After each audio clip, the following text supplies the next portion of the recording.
Assalamu alaikum everyone, this is Muhammad Ahmad Khan and you all welcome on our beautiful YouTube channel Soch Badlo MAK। Well आज के lecture में हम लोग specific heat capacity class 9 physics में chapter number जो है हमारे पास 8 Punjab text book का वो पढ़ेंगे। तो it's second lecture of this chapter और मैंने पहले लेक्चर में इंट्रोडक्शन वो बताया था सारे थर्मल प्रॉपर्टीज के बारे में। तो अगर वो नहीं देखा तो ये लेक्चर देखना फजूल है, पहले वो जाकर वो समझ लो, उसके बाद ये लेक्चर देखना, ठीक है। तो आज के लेक्चर में हम इसके बारे में तफसील से पढ़ेंगे और इसके बारे में जो बेसिक डेफिनेशंस हैं और जो मैथमेटिकल फॉर्म है वो आपको मैं सिखा दूंगा। तो ऐसा कीजिए, अगर आपके पंजाब टेक्स्ट बुक है तो पेज नंबर 174 अपने सामने खोल लीजिए। और अगर आपका कोई बोर्ड भी है नहीं है, कोई और बोर्ड से बिलोंग करते हैं, पंजाब बोर्ड नहीं है, तो आप लोग ऐसा करें कि इस टॉपिक को ऐसे देखनी, तो ये टॉपिक जो बेसिक इन्फॉर्मेशन है वो तमाम बोर्ड्स के लिए सेम रहते हैं। तो चलिए अपने लेक्चर को स्टार्ट करते हैं। लेकिन अगर आप उससे पहले मेरे चैनल पर न्यू हैं और पहली बार आ रहे हैं या आते रहे हैं और अभी तक सब्सक्राइब करने का शर्फ नहीं बख्शा, तो मुझे नहीं पता, बस मारो पंजा, बस क्लिक हो जाना चाहिए और साथ साथ बेल आइकन को भी प्रेस कर दें ताकि आपका मेरा जो ये साथ है वो बना रहे। तो चलें स्टार्ट करते हैं अपनी वीडियो को और अपनी किताबों को लाजमी खोल दीजिए। तो ओके बच्चों, अगर कि मैं इस टॉपिक की डेफिनेशन या इसकी स्टेटमेंट को समझ लेता हूँ तो मेरे लिए ये टॉपिक समझना काफ़ी ज़्यादा आसान हो जाएगा। अब अगर कि इसकी स्टेटमेंट को देखें तो वो हमें कह रहा है कि specific heat of a substance is the amount of heat required to raise the temperature of 1 kg mass of that substance through 1 Kelvin। मतलब क्या हुआ?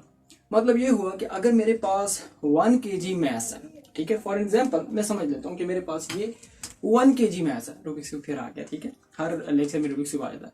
अगर कि मेरे पास ये 1 kg mass है और मैं इसको हीट देता हूँ, ठीक है, अगर मैं इसको यहाँ से हीट देता हूँ तो इसका अगर के टेम्परेचर 1 Kelvin बढ़ जाता है।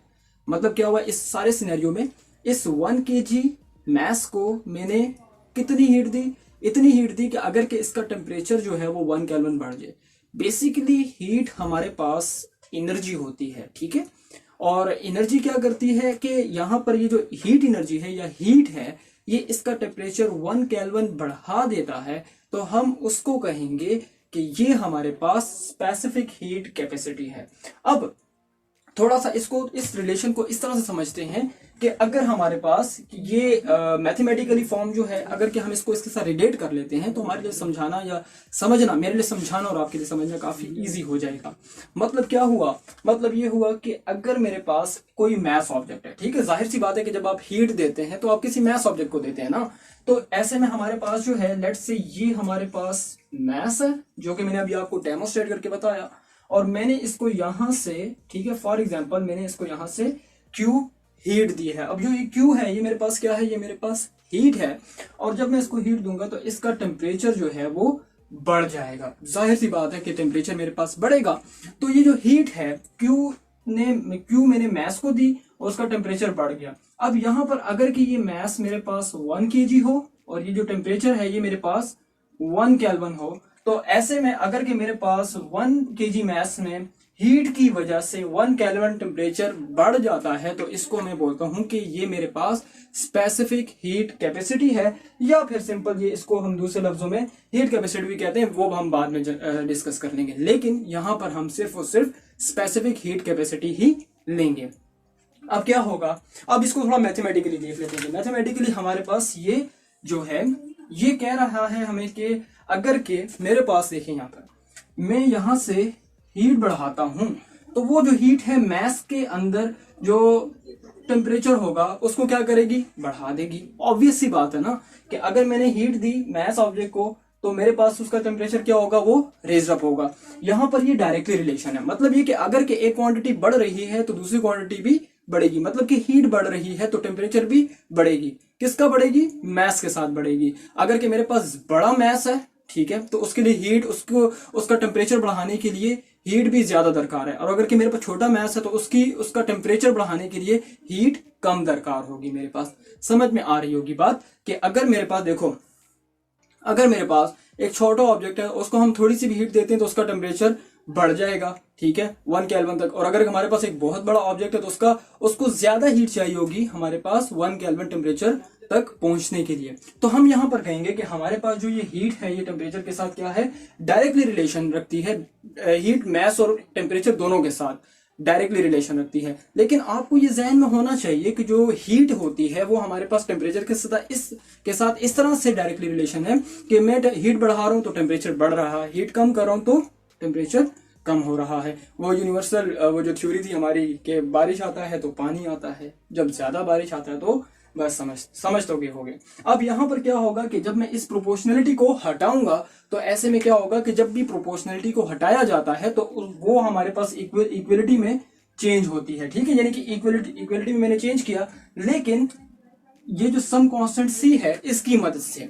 अब ये कांस्टेंट जो है ये हमारे पास यहाँ पर सी लिया गया है जो कि हमारे पास स्पेसिफिक हीट कैपेसिटी को शो करेगा। अब क्या हुआ कि मैंने इस प्रोपोर्शनलिटी को इक्वल में चेंज किया और ये मेरे पास जो है ये सी जो है ये स्पेसिफिक हीट कैपेसिटी होगी। और ऐसे में क्या होगा कि मैं इसको इस m डेल्टा टी को इसके नीचे डिवाइड करूंगा तो मेरे पास ये कुछ इस तरह से आ जाएगा, C is equal to del q divide by m del t. तो मैं अगर के इसको थोड़ा सा साफ करके लिखूं तो मेरे पास जो स्पेसिफिक हीट कैपेसिटी है, ये जो कांस्टेंट है ना, कांस्टेंट, ये मेरे पास स्पेसिफिक हीट कैपेसिटी है। बात खत्म। बस ये जो C है ये स्पेसिफिक हीट कैपेसिटी है और ये डिफरेंट ऑब्जेक्ट्स के लिए डिफरेंट होगी। तो अगर के मेरे पास यहाँ पर ये जो प्रोपोर्शनलिटी ऑफ कांस्टेंट आपके पेज नंबर 174 पर पंजाब टेक्स्ट बुक में लिखा हुआ भी है तो आपको यही बात बताई गई हुई है, सही। तो हमने क्या किया कि हमने ये स्पेसिफिक हीट कैपेसिटी निकाल ली और ये हमारे बराबर होगी del q divide by m delta t के।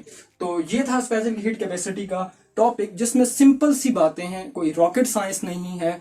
जस्ट आपने ये याद रखना है कि जब कभी भी किसी भी मैस ऑब्जेक्ट को हीट दी जाती है तो उसका टेम्परेचर बढ़ जाता है। और अगर के मेरे पास जो है ये हीट ज्यादा होगी तो टेम्परेचर ज्यादा होगा और अगर हीट कम होगी तो टेम्परेचर कम बढ़ेगा। तो हमने ये बात सीखी यहाँ पर कि अगर हमारे पास मैस 1 kg हो और मैं 1 kg मैस को इतनी हीट दे दूं कि उसका टेम्परेचर मेरे पास 1 केल्विन बढ़ जाए, so that process is called specific heat capacity. और ये हर सब्सटेंस के लिए डिफरेंट होगी जिसको हम तफसील से बाद में पढ़ लेंगे। तो मेरे ख्याल से अब आप लोगों को ये बात समझ में आ गई है। और इसके साथ साथ दूसरी बात भी थी जो कि मैंने आपको बताया कि जब मैस बड़ा होगा तो उसको हीट ज्यादा दरकार होगी, ठीक है। उसका टेम्परेचर 1 केल्विन तक बढ़ाने के लिए उसको हीट ज्यादा दरकार होगी। और अगर मेरे पास मैस छोटा होगा तो हमारे पास जो है उसको कम हीट दरकार होगी कि उसका टेम्परेचर बढ़ाया जाए। तो मेरे ख्याल से आप लोगों को समझ में आ चुका है। तो चलते हैं अपनी इसके SI यूनिट की तरफ। तो ओके बच्चों, अगर कि मैं इसका ऐसा यूनिट देखना चाहूँ तो मुझे जैसा कि इसका फॉर्मूला पता है कि मेरे पास स्पेसिफिक हीट कैपेसिटी जो है del q divide by m delta t के बराबर होता है।